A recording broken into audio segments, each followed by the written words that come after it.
Welcome back. If you've just joined us, you're watching the news at 10 live on Channels Television. A reminder of our top stories now. Federal government's anti-corruption crusade takes a new dimension as President Muhammadu Buhari orders implementation of Executive Order 6 with full force, places ban on foreign travel for 50 high-profile Nigerians. Opposition People's Democratic Party, the PDP, rejects federal government's travel ban on 50 prominent Nigerians, says move by the Buhari administration is an indication of full-blown fascism. And President Buhari asked Nigerians to shun individuals who whip up religious and ethnic sentiments to divide the citizens, urged leaders to learn from the mistakes of the past. US President Donald Trump vows severe punishment on Saudi Arabia if found to be responsible for the death of journalist Jamal Khashoggi.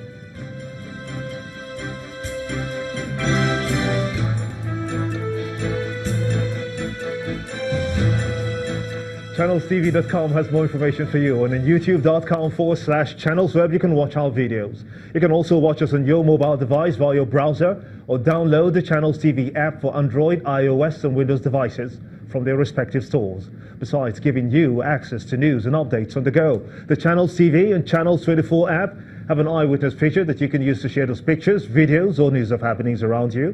Just install the app, then tap and swipe to reveal the menu and follow the instructions. The president is asking Nigerians to shun those who whip up religious and ethnic sentiments to divide the citizens, describing such people as fraudulent. President Muhammadu Buhari said this at an interfaith conference on religious harmony in Nigeria, holding in the nation's capital, Abuja. He's also satisfied with what he describes as the end of the era of free money, as he described the alleged use of foreign currencies during some of the just concluded primaries across the country. It's the climax of a 4-day event. At its heart, and those of participants here, is a desire for peace in Nigeria, especially before, during and after the 2019 election. The co-convener set the tone of the day. With understanding, there will be progress. There will progress, there will be development. With development, you will have a very peaceful and stress-free Nigeria where we can all live and enjoy our lives to the fullest. We need a concept of politics that is based on the readiness to serve the common good of all Nigerians. The emphasis should be on service, not self-service. The interfaith body, founded in 2003, had similar events in 2015, just before the general elections. In their messages, former heads of state, Generals Yakubu Gowon and Salami Abubakar, the Chief Justice of Nigeria and the British High Commissioner to Nigeria applauded the initiative and called for a deeper collaboration. This gathering is sending a very powerful message, not just to Nigeria, but to the world. And that's a message of peace and tolerance and unity. The keynote speaker, described as a friend of Nigeria who has visited the country about 70 times, admonished citizens of a country he loves very much.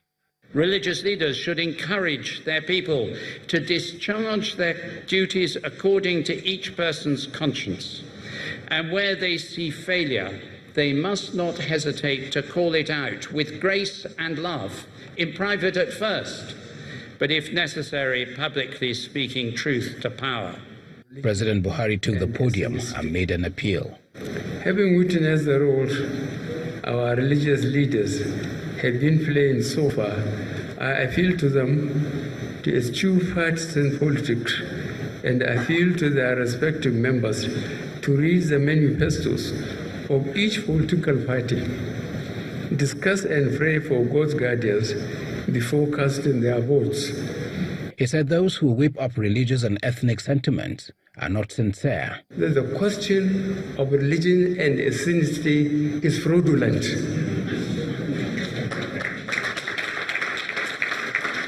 Most people are not so sincere, they don't mean what they say. There is an important message coming out of this whole, and that is that the electoral umpire as well as security agencies have a key role to play for a successful 2019 election, and that Nigerians must love and respect each other while resisting those who stoke the embers of disunity.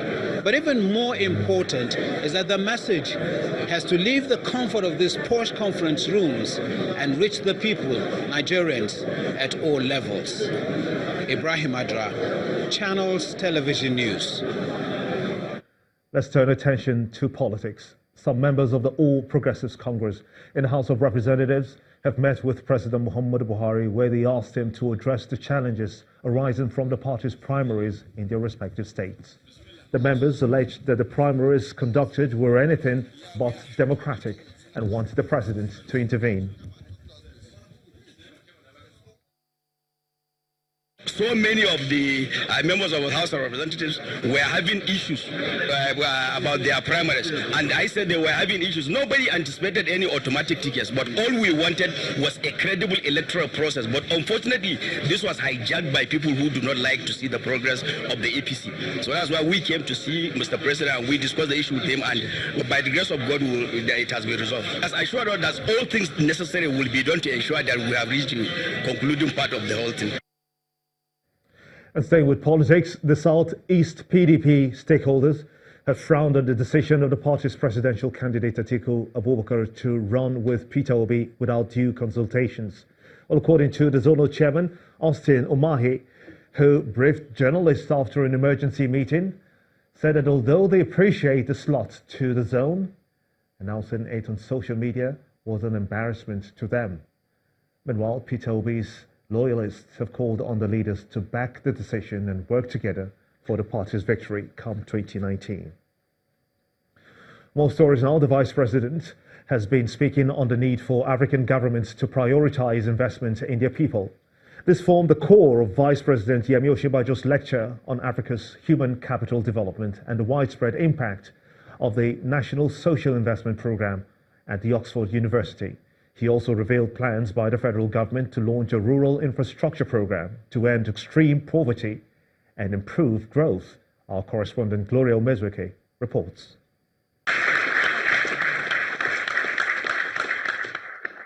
Clearly, improving human capital development must be a priority of public policy. Indeed, given the scale and extent of multidimensional poverty in Africa, governments have a moral obligation, a duty to put human capital development at the very top of their concerns.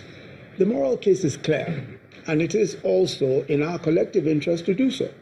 The Vice President, Professor Yemi Osinbajo, narrates to an audience at the Africa Studies Center in Oxford slow developmental strides in Nigeria and Africa's human development outcomes. That the poor and destitute find it difficult to... Poverty is a direct consequence of poor human capital development.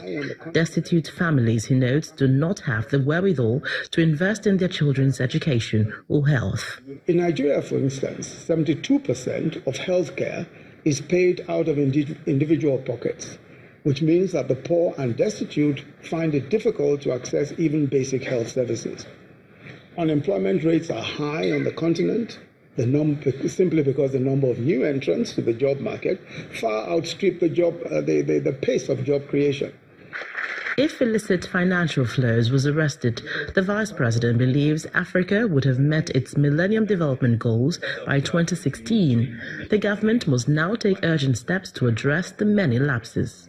Poverty, illiteracy, destitution, and a lack of jobs and economic opportunity often feed into feelings of marginalization and dislocation.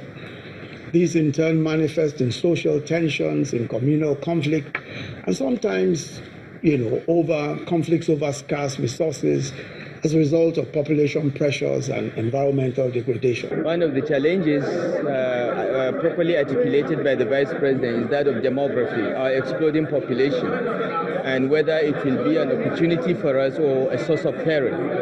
And it is very clear from what he articulated in the lecture that there are things we need to do as Nigerians and as Africans, because Nigeria is 1/5 of Africa. The Vice President inaugurated 9 members of the International Advisory Board for Africa Studies Center.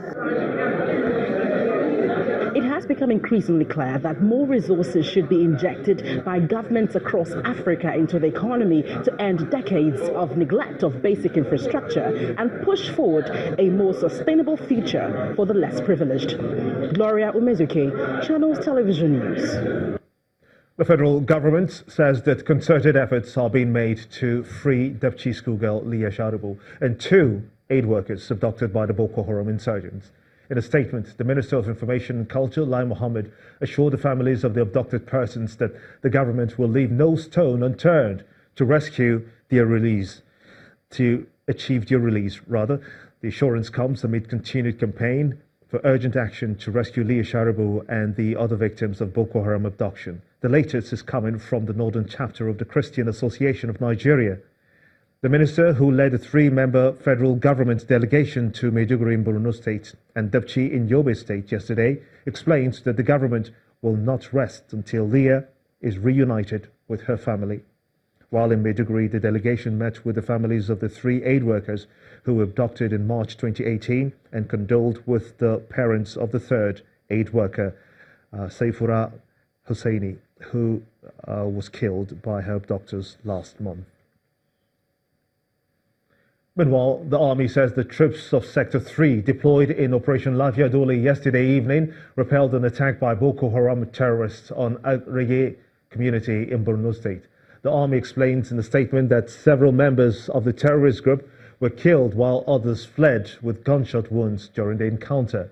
However, 6 soldiers were said to have sustained various degrees of injuries and are currently receiving medical attention at the military facility. According to the army, 1 vehicle was recovered from the insurgents, while 3 gun trucks were destroyed by the troops. As part of efforts by the state government to alleviate the pain of victims of flooding in recent times, Kano state government has commenced the distribution of relief materials to those affected by the floods. Flagging off the distribution, the state deputy governor Nasiru Gawuna confirmed that the materials were procured from the 100 million naira direct intervention approved by the State Executive Council. Meanwhile, in Bayelsa State, the deputy state governor has visited one of the IDP camps alongside a team of the Nigerian Air Force to assess the living conditions in the camp. Homes have been destroyed and many displaced by the flooding incidences in different parts of the country, and many have also lost their lives. But it appears relief is coming the way of some of those that have been displaced. Bayelsa State is one of the severely affected states, with victims temporarily taking shelter in IDP camps constructed by the state government. I need government to assist us here. Before, mosquito won't kill us with cold, but at least they don't give us a blanket and a mosquito tent and foam. The state's deputy governor, accompanied by a medical team from the Nigerian Air Force, is on an assessment visit to the camp. As much as possible, our duty, all of us collectively, to see that the discomfort is reduced to the barest minimum. I'm praying that the stay will be as short as possible so that they can actually go back to that place as soon as possible. It's a similar occurrence in Kano State, as the state government is distributing relief materials worth 40 million naira and cash to those who lost their businesses to the floods. Victims from the worst affected local government areas are the first beneficiaries of this intervention, which the state government promises to extend to other affected areas in order to ease their suffering. I want to use this opportunity to call on people entirely in Kano State, in particular, to be wary of this type of season or time, and to make adequate measures, and to also call on well-meaning Nigerians that have the capacity to assist. Let them do that before such disasters occur. In the coming days, it is expected that the state government will continue to make efforts to ease the pains resulting from the effects of the flooding in different parts of the country. When the news at 10 returns, we'll bring you an update on the flooding in parts of Nigeria and what experts are saying on the economic cost of the disaster. Join us again.